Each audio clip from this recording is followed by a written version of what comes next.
Rosa de Lima nasceu em 1586 e faleceu em 1617. Nasceu e viveu em Lima, capital do vice-reino do Peru. Ela foi uma virgem e irmã dominicana. Ela fez seu caminho espiritual como uma jovem leiga da Ordem Terceira de São Domingos de Gusmão. Canonizada em 1671, Rosa tornou-se a primeira santa nascida na América Latina e padroeira do Peru, dos floristas, enfermeiros e artesãos. A força do caráter, da ímpar personalidade e também das virtudes dessa jovem mulher ultrapassa os séculos e serve ainda hoje como um bálsamo de inspiração aos corações que desejam seguir no caminho do amor a Deus.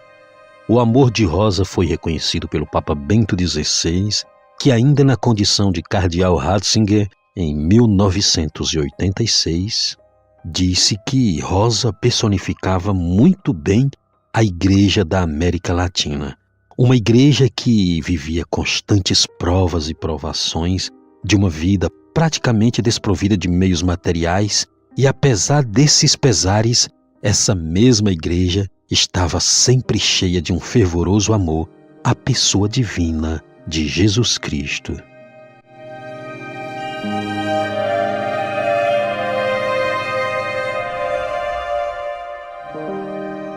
Rosa foi batizada com o nome de Isabel Flores e Oliva.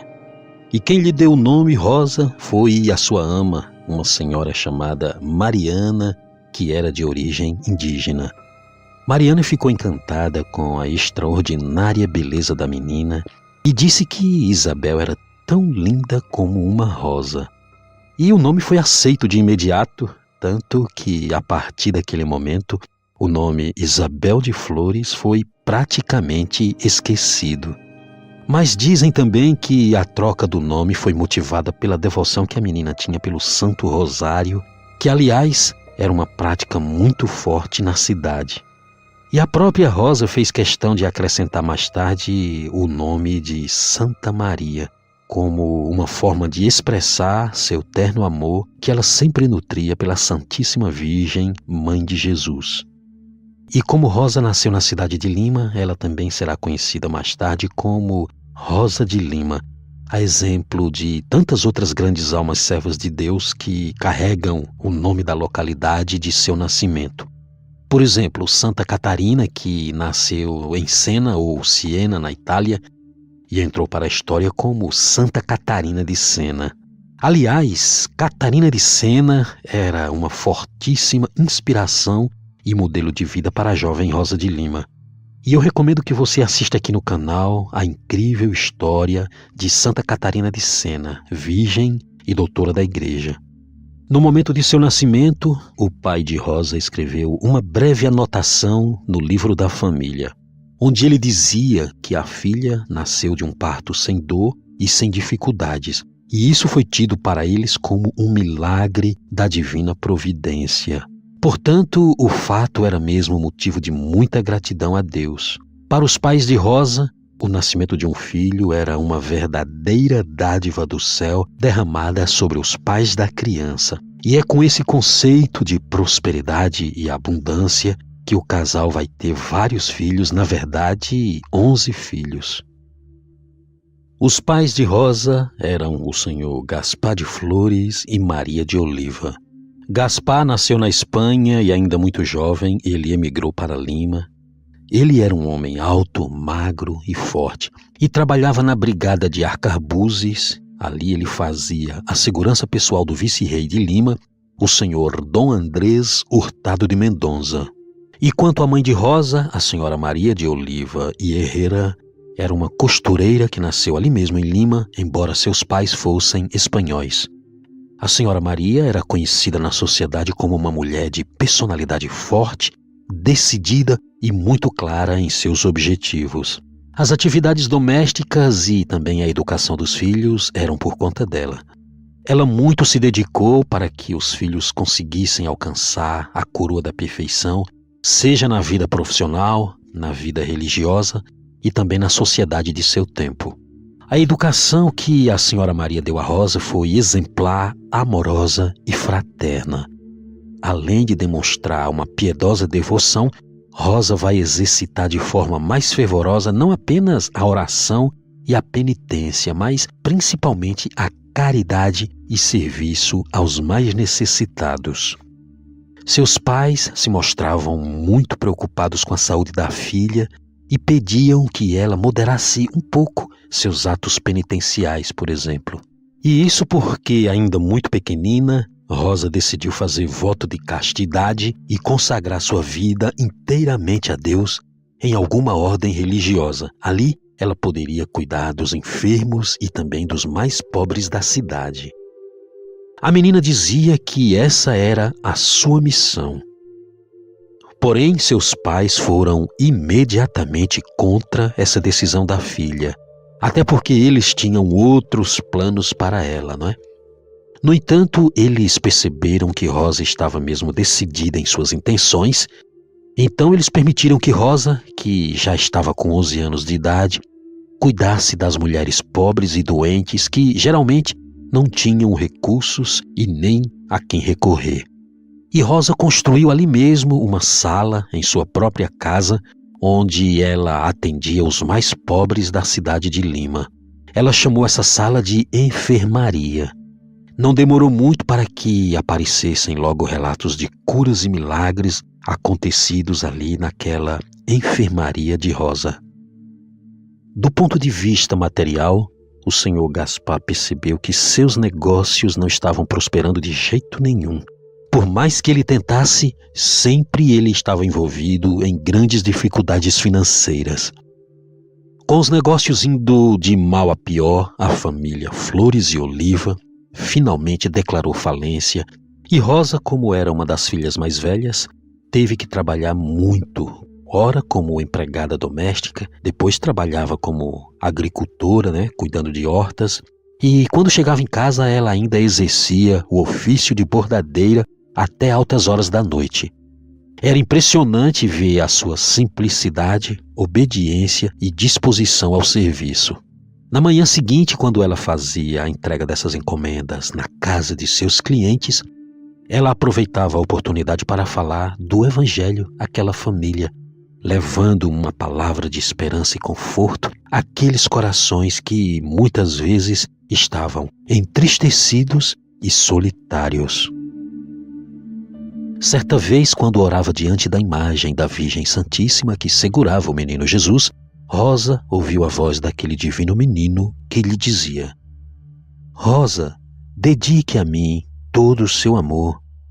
E Rosa não pensou duas vezes. Sua alma rejubilava por Cristo, que aliás foi seu único amor, ao qual ela entregou sua pureza, oração e penitências. Ela já estava mesmo na idade de casar e justamente por causa de sua beleza, Rosa ficava até mesmo envergonhada por ser o centro das atenções nos lugares que ela frequentava. Seus pais tinham muito orgulho da filha e faziam questão de levá-la aos encontros sociais, onde a menina era mesmo muito admirada pelos rapazes de seu tempo. Muitos foram os pedidos de casamento. E arranjar um casamento para Rosa era a forma ideal para que toda a família pudesse melhorar seu status. Mas a jovem Rosa não estava muito disposta a enveredar pelos caminhos do matrimônio. A verdade é que Rosa só conseguia olhar para o único e verdadeiro esposo das almas, ou seja, Jesus Cristo, que costumava aparecer para ela sob a forma de menino. Rosa percebeu que já era hora de seguir sua vocação. Então ela decidiu, foi até o convento de São Domingos e ali ela procurou orientação para entrar na ordem. Ela falou de suas intenções com alguns dos irmãos do convento e eles foram unânimes ao dizer que a menina não tinha vocação nenhuma para a vida do claustro. E Rosa ficou com seu coração aflito, pois se a vida conventual não era para ela, como ela sempre imaginou, então qual seria sua vocação? E nessa intenção, ela se pôs a rezar de joelhos diante da imagem de Nossa Senhora e ali ela pedia discernimento para saber se realmente era a vontade de Deus que ela entrasse para a vida religiosa ou não. Nesse momento, Rosa sentiu algo muito estranho. Ela notou que não podia mais se levantar do chão. Estava paralisada. Muito aflita, ela pediu ajuda a seu irmão e o jovem fez toda a força que lhe era possível, mas mesmo assim, ele também não conseguiu mover a irmã do chão. Ela parecia mesmo uma pedra de 1000 quilos. Diante daquela situação extraordinária, Rosa percebeu que a vontade de Deus era outra. Então ela disse à Santíssima Virgem: Ó Mãe do céu, se Deus não quer que eu vá para um convento, eu desisto dessa ideia agora mesmo. E assim que Rosa pronunciou estas palavras, ela recuperou a mobilidade e conseguiu se levantar, para espanto das pessoas que já estavam ali, todas em aflição, tentando ajudar de alguma forma. E Rosa explicou aos seus pais que pretendia fazer parte da Ordem Terceira de São Domingos, a exemplo de Santa Catarina de Sena, e que ela iria dedicar sua vida totalmente ao serviço de Deus e à prática da caridade. No início, houve um pouco de resistência por parte dos pais, mas eles logo compreenderam que a vocação da filha era essa mesma e passaram a apoiá-la nessa sua caminhada. Rosa possuía uma forte inclinação para o carisma dominicano. A sua espiritualidade era baseada na obra de Cristo, com alegria e boa disposição de alma. E assim, na presença de Deus, ela vivia um dia de cada vez, ajudando aos mais carentes da sociedade, principalmente negros e índios. E como leiga dominicana, Rosa tinha muito trabalho pela frente. Ela vestia uma túnica branca e um manto preto e levava uma vida de consagração a Deus, porém não no convento, mas ali na sua casa, a exemplo de Santa Catarina de Sena. Ali, Rosa vivia em uma cela com poucos metros quadrados, que foi construída no jardim da casa de seus pais. Naquele espaço, ela dedicava-se à oração e à íntima comunhão com Cristo. Era ali, no seu pequeno refúgio, que Rosa se dedicava com alegria à oração de intercessão pela conversão dos espanhóis e pela evangelização dos povos indígenas. A ela foram atribuídos muitas conversões e milagres. Um destes milagres teria sido a proteção da cidade de Lima, a qual os piratas holandeses planejavam invadir no ano de 1615. Conta-se que esses piratas desistiram dessa intenção.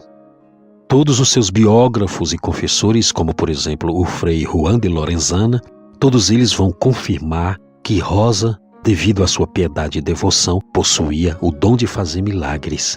Rosa tinha muitas experiências místicas e todas elas foram consideradas como verdadeiras por uma comissão que reuniu religiosos e os melhores cientistas da época.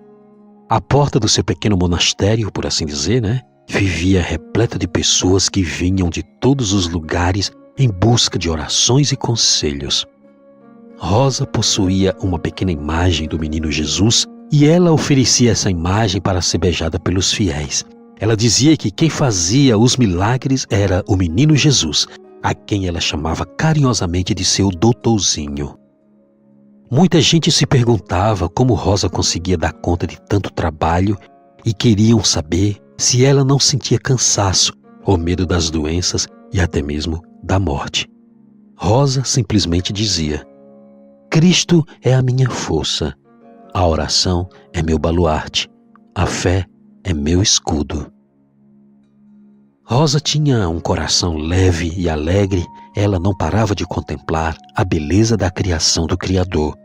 Conta-se que ela gostava muito de cantar com sua bela voz, enquanto cultivava flores em um jardim que ela mesma construiu ali, ao lado de seu pequeno convento.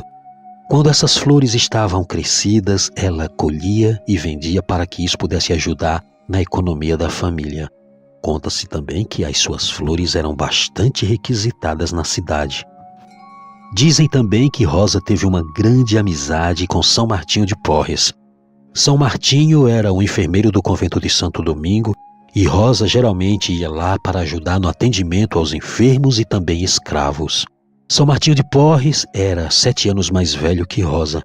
Ele é outro grande santo peruano, conforme eu já falei aqui no episódio São Martinho de Porres, o médico de Deus. Um dia Rosa foi acometida por uma grave doença que lhe causou muitos sofrimentos. Obedecendo aos pedidos de sua mãe e também do superior-geral da Ordem Dominicana, Rosa deixou a clausura de sua pequena ermida, que ela mesma havia construído ali com a ajuda de seu irmão Fernando, e foi viver um tempo na casa de uma senhora chamada Maria de Uzategue. Rosa de Lima faleceu com fama de santidade no dia 24 de agosto de 1617. Era o dia da festa do apóstolo São Bartolomeu. Porém, a sua festa litúrgica é comemorada não no dia 24, mas no dia 23 de agosto. No dia de sua despedida deste mundo, Rosa tinha 31 anos de idade. No dia do seu sepultamento, a cidade inteira parou, literalmente. Era impossível andar pelas ruas que estavam tomadas pelas multidões que foram ali para dar um último adeus àquela jovem que deu tudo por todos por amor a Deus. Diante dessa inigualável comoção, o povo assistiu quando membros do Senado e outros ilustríssimos personagens da cidade de Lima se revezavam para levar os restos mortais da santa para o túmulo. Há relatos de muitas curas e milagres nesse dia, e toda aquela multidão aclamava Rosa como uma santa. Tanto que em 8 dias foi aberto o processo para a sua canonização. Em 1669, Rosa foi declarada padroeira do Peru. Em 1670, foi declarada padroeira das Filipinas e também de todo o Novo Mundo.